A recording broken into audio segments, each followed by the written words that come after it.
안녕하세요. 오늘도 사연사롱을 찾아주셔서 감사합니다. 저는 결혼을 앞두고 있는 예비신부예요. 직장을 다니면서 결혼 준비를 하고 있어서 매일매일이 전쟁 같네요. 그래도 남편이 많이 도와주고 있어서 힘들지만 행복하게 결혼 준비를 하고 있어요. 얼마 전 양가 부모님의 한복과 양복을 맞춰드렸어요. 기분이 참 이상하더라고요. 엄마는 한복을 입어보시면서 눈물을 보이셨어요. 나는 아직도 우리 딸이 시집을 간다는 게 실감이 안 나. 엄마랑 조금만 더 같이 살면 안 될까? 그 말을 들으니 왠지 가슴이 짠했어요. 사실 저는 지금 이 순간 자체가 믿기지 않았거든요. 제 인생에 절대로 없을 거라고 단언했던 것들이니까요. 사랑, 결혼, 그리고 엄마, 아빠요. 제 어린 시절은 평탄하지 않았어요. 기억할 만한 예쁜 추억은 드물었죠. 사실 인간은 나쁜 걸 더 많이 기억한다고 하잖아요. 그 말대로라면 제게 행복했던 기억은 없다고 해도 과언이 아닐 거예요. 제가 가지고 있는 가장 오래된 기억 중 하나를 떠올려 보자면 그 기억은 저를 차가운 돌계단 아래 앉혀놓던 제 엄마의 모습이에요. 저의 생물학적 친엄마요. 저는 그날 친엄마 손에 버려졌어요. 지금의 제 엄마는 저를 낳지는 않았지만 친딸처럼 저를 아껴주시거든요. 저를 호적에도 올려주셨고요. 친엄마한테 버려지던 당시 저는 4살이었어요. 사실 4살이라고는 하지만 그때가 1월이었기 때문에 3살에서 벗어난 지 얼마 안 되는 나이였죠. 제 친엄마는 그런 저를 엄동설한 속에 돌계단 위에 앉혔어요. 엄마가 나중에 돈 많이 벌면 데리러 올게. 그러니까 여기서 기다리고 있어. 알았지? 엄마 얼굴 잊어버리지 말고 기다려야 해. 그 말만 남기고 저를 두고 떠났어요. 순식간에 일어난 일이라 저는 울지도 못하고 그저 앉아 있었죠.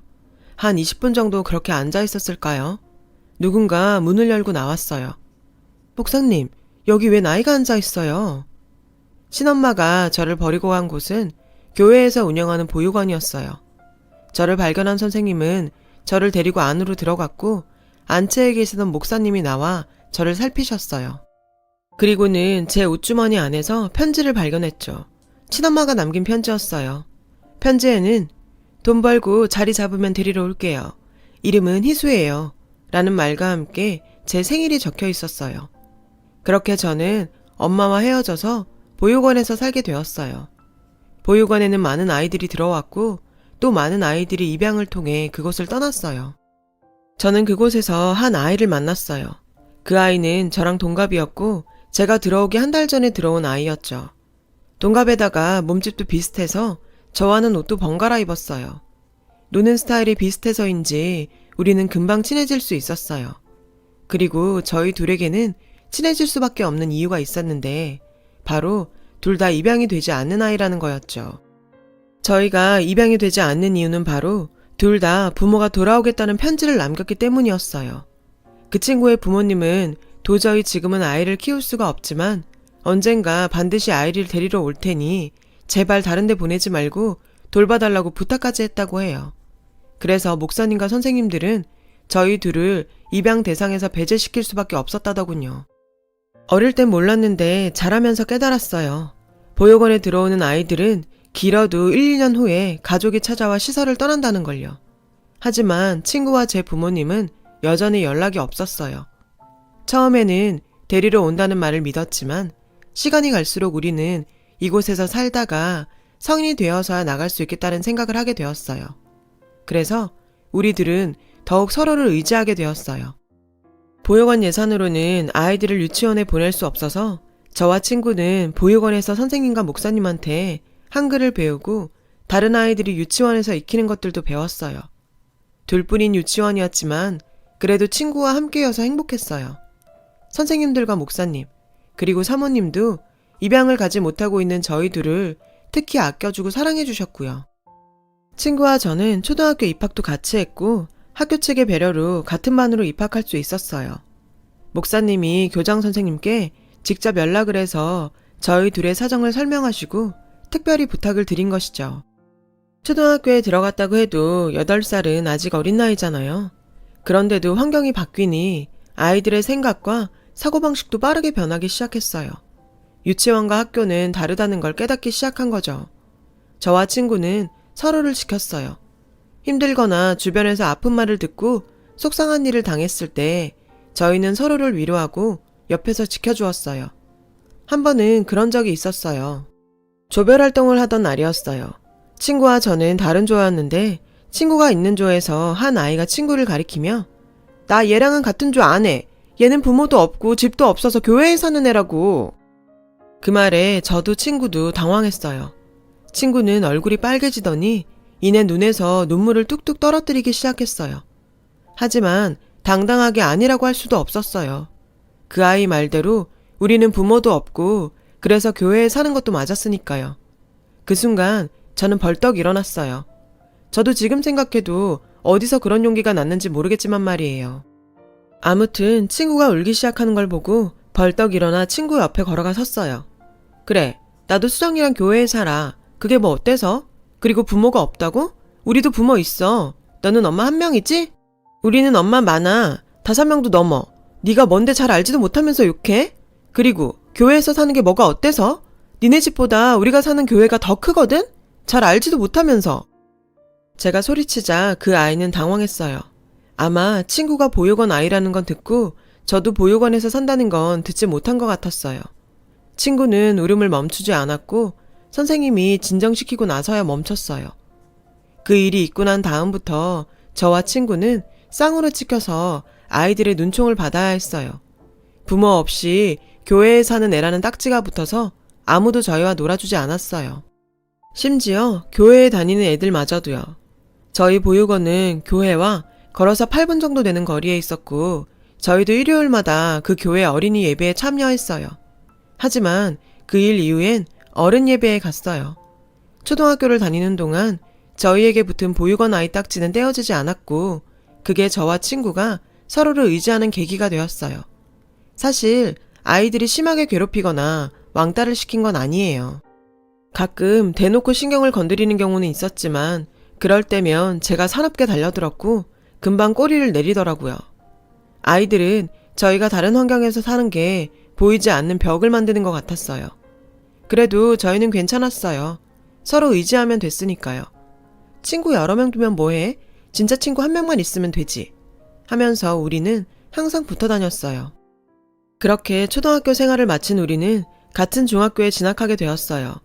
중학교에 가면 공부도 어려워지고 고등학교 생각도 해야 하니까 둘이서 더 열심히 해보자고 얘기했었죠. 그런데 뜻밖의 상황이 벌어진 거예요. 저는 아직도 그날이 기억나요. 중학교 입학을 앞둔 2월이었어요. 친구와 저는 선생님들이 주신 용돈을 모아서 밖에서 점심을 먹고 들어왔어요. 막 보육원에 들어섰는데 선생님들이 한 곳에 모여 계셨어요. 한눈에 봐도 무슨 일이 있다는 걸 알 수 있었어요. 어머, 저기 오네요. 수정아, 희수야, 이리 와봐. 선생님이 저희를 발견하고 부르셨고 저희는 사무실로 들어갔어요. 사무실에는 목사님이 계셨고 소파에는 부부로 보이는 남녀가 앉아 있었어요. 여자는 저희를 보자 소리쳤어요. 수정아. 저는 놀란 눈으로 친구를 바라봤죠. 친구는 놀란 눈치였어요. 그 여자는 수정이에게 달려와 끌어안고는 서럽게 울기 시작했어요. 저는 영문을 모른 채 벙찐 표정으로 서 있는데 선생님이 제 곁으로 다가와 속삭이셨죠. 수정이 부모님이셔. 그 말에 저는 깜짝 놀랐어요. 지금껏 친구와 저는 부모님이 찾아올 거라고는 생각지도 못했었거든요. 지금껏 단 한 번도 연락이 없던 탓에 살면서 친부모를 만날 일은 없을 거라고 생각했으니까요. 친구 부모님은 친구를 꼭 안으시고는 울면서 그러더라고요. 아빠 엄마가 너무 늦었지. 미안하다. 이제 우리 수정이 엄마 아빠랑 같이 살 수 있어. 아빠 사업도 예전처럼 다시 일으켰고 이제 우리 식구 행복하게 살 수 있어. 보육원은 거의 축제 분위기였어요. 데리러 오겠다고 하곤 아이들을 두고 간 부모는 열이면 열 오지 않거든요. 목사님은 그동안 고생 많으셨다며 수정이를 위해서라도 잘된 일이라며 기뻐하셨어요. 하지만 저는 마냥 기쁠 수만은 없었어요. 친구가 가고 나면 저만 혼자 남게 되니까요. 친구도 그걸 알기에 짐을 싸는 내내 울먹였어요. 미안해 희수야. 내가 너무 미안해. 친구는 내내 미안하다고 했어요. 솔직히 친구가 부러웠어요. 부모와 함께 살게 된 게 질투도 났고요. 하지만 속마음 그대로 말할 순 없었죠. 뭐가 미안해. 그런 생각하지 마. 다 잊고 엄마 아빠랑 행복하게 지내. 저는 애써 씩씩하게 말했어요. 그런 제게 친구는 전화도 자주 하고 자주 찾아올게. 그러니까 나 잊으면 안 돼. 친구는 울면서 말했고 저는 알겠으니 걱정 말라고 했어요. 친구가 떠나고 저는 이불 속에서 한참을 울었어요. 목사님이 제 마음을 아셨는지 들어오셔서 저를 꼭 안아주셨어요. 그리고 얼마 뒤 친구가 미국으로 떠난다는 소식을 듣게 되었어요. 식구들과 함께 미국으로 이민을 가기로 했다는 소식이었죠. 그 소식에 저는 밥도 안 먹고 울었어요. 그런데 보육원 선생님들이 기적이라고 하던 일이 또 한 번 일어났어요. 바로 제 친엄마가 저를 찾아온 거예요. 어느 날 선생님이 흥분한 모습으로 저를 불렀고 저희 엄마가 왔다고 했어요. 수년 만에 다시 만난 친엄마는 저를 보자마자 그러더라고요. 희수야, 엄마가 데리러 온다고 했잖아. 이제 엄마랑 같이 사는 거야. 친엄마의 담담한 태도에 저는 놀랐어요. 일전에 왔던 수정이 부모님과 달리 헤어진 지 며칠 안 된 사람 보는 것 같았거든요. 배웅 나온 목사님과 선생님들은 모두 자기 일처럼 기뻐해 주시며 부모님과 함께 행복하게 살라고 하셨어요. 그렇게 저는 얼떨떨한 기분으로 친엄마를 따라 나섰어요. 친엄마와 함께 간 곳은 어느 빌라였어요. 그곳에는 아저씨 한 분과 어린 남자애가 있었어요. 인사해, 새아빠셔. 그리고 동생이야. 새아빠라는 말에 제 생부가 아니라는 걸 알 수 있었어요. 친엄마는 재혼을 한 모양이었어요. 이복 동생과 아저씨는 제게 어색하게 인사했고 그렇게 저는 친엄마 집에서 새로운 삶을 살게 되었어요. 그날 이후 제 인생은 많은 게 변했어요. 차라리 보육원에서 살던 때가 그리울 정도로 괴로운 삶이 시작됐거든요. 친엄마는 중학생인 저에게 동생과 집안일을 떠넘기다시피 했어요. 당시 새아빠는 회사원이었고 친엄마는 화장품 가게 판매원으로 일하고 있었어요. 엄마는 술을 좋아해서 퇴근 후 동생이 잠들기만 하면 바로 술병을 꺼내들었어요. 술에 취하면 늘 제게 술주정을 했죠. 사실 널 데려올까 말까 고민했는데 그이가 그래도 친자식인데 데려오라고 해서 데려온 거야. 그러니까 고맙게 생각하고 동생한테 잘해. 알았어? 저 사람이 정말 내 엄마가 맞을까 싶을 정도였어요. 친엄마의 술주정을 들을 때마다 서러운 마음뿐이었죠. 제가 볼 때는 새아빠와의 관계도 그리 좋지 못한 것 같았어요. 다투는 모습을 보는 일이 잦았거든요. 그래도 새아빠는 삐뚤어진 사람은 아니라서 저와 동생에게 신경을 써주었어요. 동생 때문에 친엄마와 헤어지지 못하는 것 같았어요. 저는 먹고 잘 수 있는 집이 있다는 사실에 만족하자 생각하며 견뎠어요. 어린 동생도 잘 돌보았고 나름대로 공부도 열심히 하면서요. 그러면서도 친구와 함께 지냈던 시절이 그리웠어요. 저는 친구 생각에 다른 친구들과 잘 어울리지 못했어요. 학교 친구들과 어울릴 때마다 친구의 빈자리가 너무 크게 느껴졌거든요. 연락도 안 되니 그리움은 더 컸죠. 그렇게 시간이 흘러 저는 고등학생이 되었어요. 제가 고등학생이 되고 대학 입시를 준비해야 할 나이가 되었을 때 집안의 상황은 훨씬 더 나빠졌어요. 친엄마와 새아빠의 관계가 회복 불가능한 상태가 되어버렸거든요. 정말 눈만 뜨면 싸웠고 시도 때도 없이 툭하면 이혼 얘기가 나왔어요. 이혼은 시간 문제인 것 같더라고요. 저는 차라리 빨리 이혼을 하길 바랬어요. 제가 수능시험을 치르고 일주일쯤 지난 어느 날 새아빠가 저를 불렀어요. 그리고는 친엄마와의 이혼을 알렸어요. 너에게는 정말 미안하지만 내가 너까지 데리고 살 상황이 안 돼. 새아빠는 자신의 양육권을 가진 동생만 데리고 살게 되었다고 말해주었어요. 이해했어요. 저는 찐딸도 아니고 솔직히 새아빠도 넉넉지 않은 형편이라 저를 책임질 여력이 안 됐거든요. 대신 내가 동생 데리고 나갈 테니까 넌 그냥 여기서 엄마랑 살면 돼. 저는 새아빠한테 그동안 감사했다고 말했어요. 며칠 뒤 새아빠와 동생이 이사갈 날이 결정되었어요. 이혼도 거의 마무리되어 갈 즈음이었죠. 그런데 이혼이 성립되기 직전 친엄마가 도망쳤어요. 쪽지 한 장만 딸랑 남긴 채 새벽에 짐을 싸들고서 말이죠. 쪽지에 자신은 저를 키울 능력도 안 되고 저도 다 컸으니 혼자 살라고 적혀있더군요. 새아빠는 난감해했지만 어쨌든 이혼 절차를 마무리 지었어요. 그리고 예정대로 이사를 나갔고 저는 그 빌라에 혼자 남게 되었어요. 일찌감치 대학 진학을 포기했던 저는 아르바이트를 하던 중이었어요. 일을 마치고 텅 빈 집에 오면 무섭고 외로웠어요. 차라리 엄마의 독설이라도 있었으면 할 정도였어요. 그날도 아르바이트를 마치고 늦게 돌아와 잠을 자던 중이었어요. 그런데 이른 새벽 누군가 저희 집 문을 쾅쾅 두드리는 거예요. 그 소리에 순간 덜컥 겁이 났어요. 너무 무서웠어요. 혹시 취객이 집을 잘못 찾아온 게 아닐까 하는 생각도 들었어요. 그냥 없는 척 하려고 쥐죽은 듯 있는데 익숙한 목소리가 들리더라고요. 희수야, 희수 없니? 희수야! 보육원 선생님 목소리였어요. 겁에 질려있던 저는 번개같이 달려나가 문을 열었어요. 선생님 얼굴을 보자마자 눈물이 팍 터지더라고요. 그리곤 주저앉았죠. 긴장이 풀려서 다리에 힘이 풀렸거든요. 선생님은 저를 달래며 그러시더군요. 지금 빨리 보육원으로 가야 돼. 그 길로 저는 선생님을 따라 나섰어요. 그렇게 7년 만에 보육원을 다시 찾았죠. 보육원에는 누군가 저를 기다리고 있었어요. 중년의 여자분이셨죠. 그분은 저를 보시더니 눈물을 글썽이며 다가와 저를 끌어안으셨어요. 그런데 그 여자분이 낯설지 않은 거예요. 분명 어디서 본 것 같은데 기억이 안 나더라고요. 그때였죠. 옆에서 선생님이 그러시는 거예요. 수정이 어머니셔. 기억 안 나니? 저는 그제야 그분을 알아보았어요. 그런데 친구는 보이지 않았어요. 선생님은 저와 친구 어머니를 앉히고는 제 손을 꼭 잡고 말씀하셨어요. 희수야, 놀라지 말고 들어. 수정이가 죽었대. 너무나 기가 막힌 소식에 저는 머리를 한 대 맞은 듯한 기분이었어요. 친구의 어머니를 바라보자 울면서 고개를 끄덕이시더라고요. 교통사고였어. 라는 말을 하시면서요. 충격적인 소식에 저는 아무 말도 할 수 없었어요. 그저 눈물만 흐를 뿐이었죠. 친구 어머니는 저를 꼭 안아주셨어요. 그리고 저와 함께 흐느껴 우셨어요. 그 자리에 있던 선생님도 마찬가지였죠.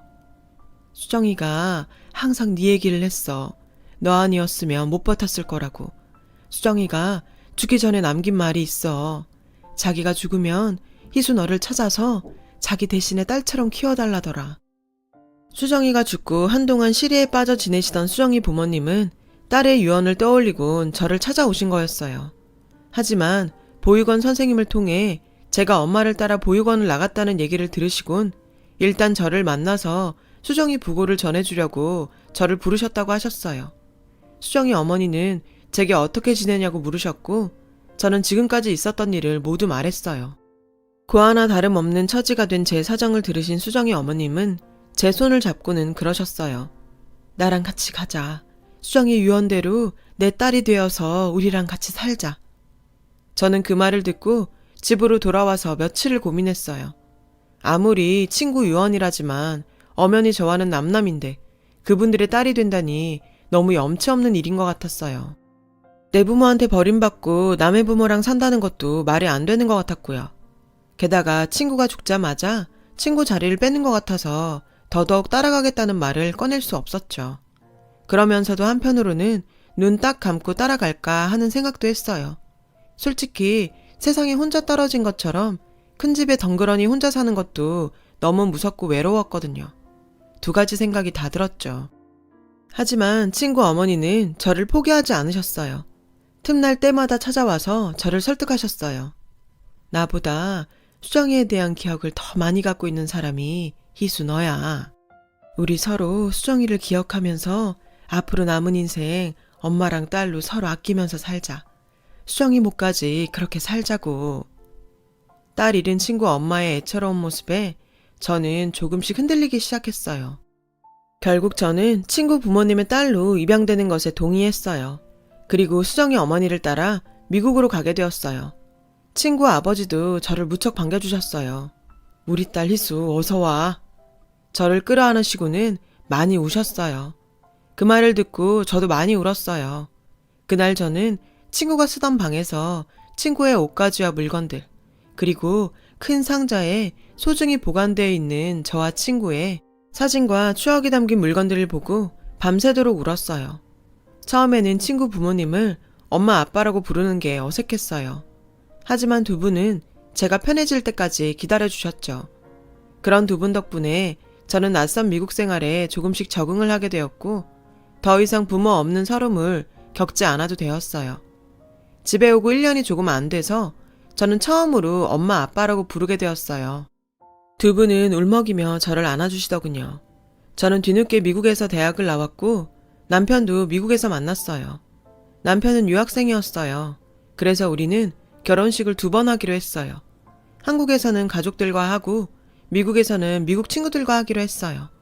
한국에 들어왔을 때 보육원에 청첩장을 드리려고 들렀는데 선생님께서 그러시더라고요. 희수야, 너 미국 가고 너희 엄마한테 연락이 왔었어. 친엄마는 저를 다시 찾고 싶다고 했다더군요. 저는 친엄마한테 돌아갈 마음도 만날 마음도 없었어요. 소중했던 친구가 떠나며 남긴 선물 같은 가족들 덕분에 저는 지금 행복한 나날을 보내고 있어요. 그래서 친구한테 고맙고 미안해요. 이 모든 게 친구가 누려야 했던 거니까요. 제가 가장 외로웠던 시절 제 유일한 친구이자 가족이었던 친구를 저는 절대로 잊을 수 없을 거예요. 그래서 부모님께 더 잘해야겠다는 생각을 해요. 친구 대신 친구가 못다한 효도까지 다 하려고요. 그래야 제 마음이 조금은 가벼워질 것 같거든요. 부모님의 큰 사랑을 다시 한번 느낍니다. 지금까지 제 사연을 들어주셔서 감사드려요. 여러분, 사연 댓글에 응원과 현명한 조언 부탁드려요. 좋아요와 구독은 저에게 큰 힘이 됩니다. 오늘도 좋은 일 가득하세요.